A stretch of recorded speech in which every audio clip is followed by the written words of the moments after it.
जय हिंद। मेरा नाम है रवि। आपका स्वागत करता हूं अर्थवर्धन चैनल में।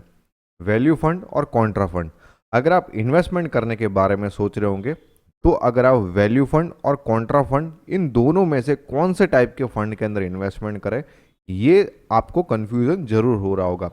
अगर हम इन दोनों के बारे में पढ़ते हैं तो ऐसा लगता है कि दोनों के दोनों सेम टाइप के फंड्स देखने में लगते हैं, लेकिन ये दोनों फंड्स के अंदर बहुत ही बड़ा डिफरेंस है।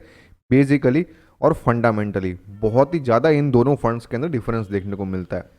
आज इस वीडियो के अंदर हम ये दोनों फंड्स के बीच में क्या डिफरेंस है और आपके लिए इन दोनों में से कौन सा फंड सही है इन्वेस्टमेंट के लिए, उसके बारे में मैं आपको पूरी की पूरी जानकारी देने वाला हूँ। और अगर आपने इस चैनल को अभी तक सब्सक्राइब नहीं किया है तो ज़रूर सब्सक्राइब कर लीजिएगा। तो चलिए स्टार्ट करते हैं। कॉन्ट्रा फंड और वैल्यू फंड, इसकी हम डेफिनेशन देखेंगे, साथ में इसमें रिटर्न पोटेंशियल किस तरीके से रहता है वो हम देखेंगे, मतलब रिटर्न किसका ज़्यादा निकलता है वो हम देखेंगे।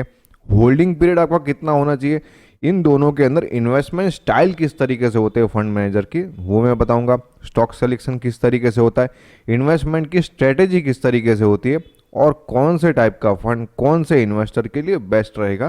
तो ये सारी की सारी जानकारी आपको इस वीडियो के एंड तक में पता चल जाएगी। अगर हम इन्वेस्टमेंट स्ट्रेटेजी की बात करें तो यहाँ पर कॉन्ट्रेरियन अप्रोच को यूज़ किया जाता है। अब कॉन्ट्रेरियन अप्रोच का मतलब क्या होता है कि समझ लो मार्केट नीचे की तरफ जा रहा है तो उस समय कुछ स्टॉक्स ऐसे होते हैं जो गिरते हुए मार्केट के अंदर भी ऊपर की तरफ ट्रैवल कर रहे होते हैं। तो ऐसे टाइप्स की जो स्टॉक्स होते हैं उनको वहाँ पर ढूंढा जाता है। अभी के समय में आप देख रहे होगे, जब ये वीडियो मैं रिकॉर्ड कर रहा हूँ उस समय मार्केट कंटिन्यूसली नीचे की तरफ जा रहा है, बराबर।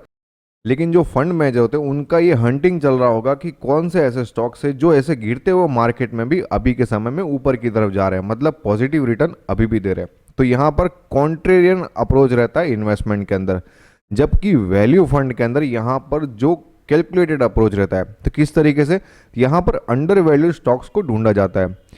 कैसे ढूंढा जाता है, तो कुछ रेशियोज ऐसे हैं जिनके द्वारा पता चलता है कि कोई भी स्टॉक वो अंडर वैल्यूड है कि नहीं, जैसे कि प्राइस टू अर्निंग है या फिर प्राइस टू बुक है या फिर यहाँ पर जो डिस्काउंट कैश फ्लो है। ये सारे जो रेशियोज है उसको यूज़ करके यहाँ पर अंडर वैल्यूड स्टॉक को फाइंड आउट किया जाता है। तो यहाँ पर एक बेसिक डिफरेंस है वो मैंने आपको बता दिया इन्वेस्टमेंट स्ट्रेटेजी के अंदर। अब स्टॉक सिलेक्शन किस तरीके से होता है तो वो भी मैं आपको बताता हूँ, ये बहुत ही इन्फॉर्मेटिव रहने वाला है। Focus is on sector and stocks that are currently ignored और बीटन डाउन। अब यहाँ पर स्पेसिफिकली क्या करते हैं, सेक्टर्स के ऊपर यहाँ पर फोकस करते हैं और करंटली अगर जो सेक्टर है उसके अंदर ऐसे स्टॉक्स को ढूंढते हैं जिसके ऊपर किसी का भी ध्यान ना हो, मतलब जो इग्नोर्ड है, मतलब किसी का भी ध्यान ना हो, और साथ में जो बीटन डाउन है, मतलब अभी के समय में वो नीचे की तरफ आ रहे हैं। तो कॉन्ट्रा फंड के अंदर ऐसे स्टॉक्स के अंदर इन्वेस्टमेंट करते हैं जिसके बारे में किसी को पता ना हो, मतलब किसी की नज़र ऐसे स्टॉक्स के ऊपर ना गई हो, जो कि बहुत ही शानदार तरीका है। ये जो हंटिंग होता है स्टॉक्स का बहुत ही शानदार होता है। अगर आप फंड के अंदर अगर स्टॉक्स को रेगुलरली चेक करते हो तो आपको पता चलेगा कि ऐसे कौन से स्टॉक्स है जो गिरते हुए मार्केट में भी ऊपर की तरफ जा रहे होते हैं, या फिर कोई सेक्टर अच्छा परफॉर्म कर रहा होता है फिर भी कोई स्टॉक नहीं चल रहा है लेकिन उसका पोटेंशियल अभी ऊपर जाने का बाकी होता है। तो ये बहुत ही इंटरेस्टिंग होता है। साथ में अगर वैल्यू फंड के अंदर स्टॉक सिलेक्शन की बात करें तो यहाँ पर फंडामेंटली स्ट्रांग जो कंपनीज होती है और जो अपने ट्रेडिंग प्राइस से डिस्काउंट के अंदर चल रही होती है, ऐसे स्टॉक्स को यहाँ पर ढूंढा जाता है। अगर हम रिस्क लेवल की बात करें तो यहाँ पर कॉन्ट्रा फंड के अंदर रिस्क हाई देखने को मिलता है। तो जैसे कि मैंने आपको आगे बताया था, ऐसे स्टॉक्स को यहाँ पर फाइंड आउट किया जाता है जिसके अंदर किसी का भी ध्यान ना हो और बहुत ही बुरी तरीके से पिटे हुए हो, लेकिन फ्यूचर के अंदर वो हमें अच्छा रिटर्न दे सकते हैं। तो इसके कारण यहाँ पर क्या होता है, इसके अंदर रिस्क लेवल भी हाई होता है।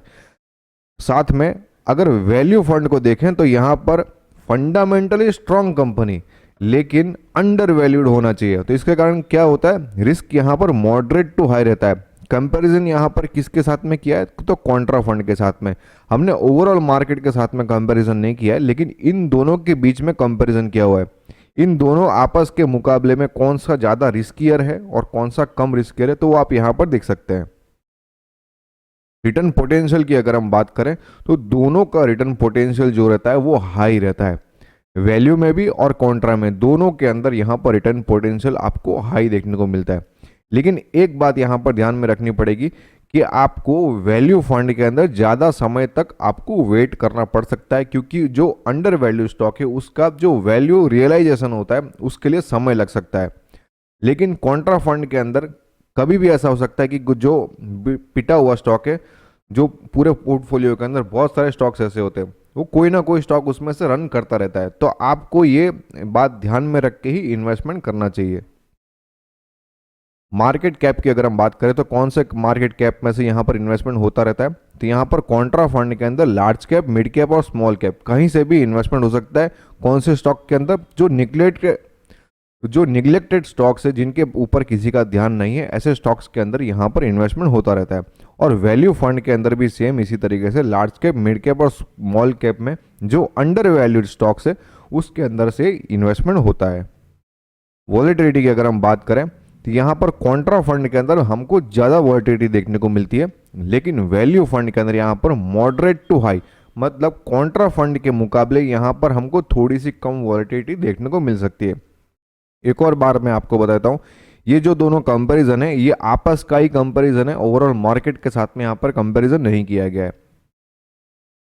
होल्डिंग पीरियड की अगर हम बात करें तो यहाँ पर कॉन्ट्रा फंड के अंदर भी अगर आपको अच्छी रिटर्न चाहिए तो आपको 5 साल से ऊपर का इन्वेस्टमेंट पीरियड लेकर चलना चाहिए। अगर वैल्यू फंड के अंदर भी आपको इन्वेस्टमेंट अच्छा चाहिए और अगर वैल्यू फंड के अंदर भी आपको रिटर्न अच्छे चाहिए तो 5 साल से ऊपर का ही आपको इन्वेस्टमेंट का पीरियड लेकर चलना चाहिए, क्योंकि जो पिटे हुए स्टॉक्स होते हैं तो उनको रियलाइज होने में, लोगों की नज़र उसके ऊपर पड़ने में बहुत टाइम लग जाता है। इसके कारण जो रिटर्न होता है वो लॉन्गर पीरियड ऑफ टाइम के अंदर आपको अच्छा मिल सकता है। साथ में अगर वैल्यू फंड की बात करें तो वैल्यू फंड का भी जो स्टॉक्स होते हैं जो पोर्टफोलियो के अंदर, उसका वैल्यू रियलाइजेशन होने में भी बहुत टाइम लगता है। तो यहाँ पर अगर आपको लॉन्ग टर्म के लिए ही इन्वेस्टमेंट करना चाहिए। फंड मैनेजमेंट स्टाइल, एक बात मैं आपको यहाँ पर बताता हूँ कि जो कॉन्ट्रा फंड के फंड मैनेजर है उनको बहुत ही ज़्यादा ध्यान देकर अपने जो स्टॉक्स होता है उसको सिलेक्शन करना पड़ता है, और इनका जो इन्वेस्टमेंट का जो मेथोडोलॉजी है वो पूरा भीड़ से अलग होता है, अगेंस्ट द क्राउड। कोई जैसे कि सब लोग क्या करते हैं, जो बड़े बड़े फंड मैनेजर्स होते हैं तो वो जो क्वालिटी टाइप के स्टॉक्स होते हैं या फिर जो अच्छी ग्रोथ वाले स्टॉक्स होते हैं उनको पसंद करते हैं। लेकिन जो कॉन्ट्रैक्ट फंड के जो मैनेजर्स होते हैं उनका काम एक ही होता है कि उनको ऐसे स्टॉक्स को फाइंड आउट करना है जिनके ऊपर किसी का भी ध्यान नहीं है, लेकिन फ्यूचर में वो बहुत ही शानदार तरीके से परफॉर्म कर सकता है। तो यहाँ पर जो फंड मैनेजर का काम है वो बहुत ही यहाँ पर रिस्पॉन्सिबल होता है, बहुत ही बड़ा यहाँ पर काम होता है। और वैल्यू फंड के अंदर यहाँ पर फंडामेंटली स्टॉक्स यहाँ पर बहुत ही शानदार तरीके से होने चाहिए, मतलब उनके जो बैलेंस शीट है वो बहुत ही मजबूत होनी चाहिए। तो कॉन्ट्रा फंड और वैल्यू फंड, ये दोनों फंड में से कौन से फंड्स आपके लिए बेस्ट हो सकते हैं? जो मार्केट साइकिल को टॉलरेट कर सकते हैं, मतलब जिसके अंदर वॉलेटिलिटी सहन करने की ताकत होती है और जो लॉन्ग टर्म के लिए इन्वेस्टमेंट करने के लिए यहाँ पर केपेबल है, तो ऐसे इन्वेस्टर्स को ये कॉन्ट्रा टाइप के फंड्स सिलेक्ट करने चाहिए। और वैल्यू टाइप के फंड्स किसको सिलेक्ट करना चाहिए? तो जो पेशेंटली डिस्काउंटेड प्राइस के जो स्टॉक्स होते हैं उनके ऊपर जिसको विश्वास हो और फंड मैनेजर के ऊपर विश्वास हो, और जो बहुत ही आराम से बैठ सके कि उनको पता है कि जो फंड मैनेजर ने स्टॉक्स पिक किए हैं वो अंडर वैल्यूड है, फ्यूचर के अंदर उनसे बहुत ही शानदार तरीके से रिटर्न मिल सकता है। तो ऐसे टाइप के जो इन्वेस्टर्स होते हैं तो वो वैल्यू फंड के अंदर अपना इन्वेस्टमेंट करना स्टार्ट कर सकते हैं। इंडिया के अंदर कौन से टाइप के फंड्स है कॉन्ट्रा फंड में और वैल्यू फंड में, तो उसके एग्जांपल्स कौन से? तो इन्वेस्को इंडिया कॉन्ट्रा फंड है, एसबीआई का कॉन्ट्रा फंड जो कि बहुत ही ज़्यादा फेमस है, Kotak India equity contra fund. Value funds कौन से इंडिया में? तो ICICI Prudential value discovery fund, Aditya Birla Sun Life pure value fund और टेम्पल्टन इंडिया वैल्यू फंड। अब इन दोनों में से कौन से फंड को आपको चूज करना चाहिए? तो सिंपल मैं अगर आपको शॉर्ट में बता दूं, ऐसे स्टॉक्स जिसके ऊपर किसी का भी ध्यान ना हो लेकिन फंडामेंटली मजबूत स्टॉक्स हो उसको यहाँ पर चूज करते हैं फंड मैनेजर्स।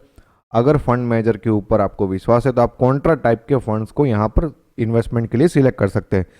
लेकिन वैल्यू टाइप के फंड्स के अंदर यहाँ पर बहुत सारे स्टॉक्स ऐसे होते हैं जिनके ऊपर बहुत सारे फंड मैनेजर्स की नज़र ऑलरेडी होती है। तो यहाँ पर जो स्ट्रॉन्ग फंडामेंटल वाली कंपनीज होती है उसके ऊपर यहाँ पर बेट लगाया जाता है। अगर आपको वैल्यू टाइप का इन्वेस्टमेंट यहाँ पर पसंद आता है तो आप वैल्यू में इन्वेस्टमेंट कर सकते हैं। अगर आपको कॉन्ट्रा टाइप का इन्वेस्टमेंट पसंद आता है तो आप कॉन्ट्रा टाइप के फंड के अंदर इन्वेस्टमेंट कर सकते हैं। आपको इन दोनों में से कौन सी इन्वेस्टमेंट स्टाइल अच्छी लगी आप हमें कमेंट करके ज़रूर बताइएगा। आपने ऐसे कोई फंड के अंदर अभी तक इन्वेस्टमेंट किया हुआ है कि नहीं वो भी आप हमें कमेंट करके ज़रूर बताइएगा। ये वीडियो आपको कैसा लगा आप इस वीडियो को लाइक करके हमें शो कर सकते हैं।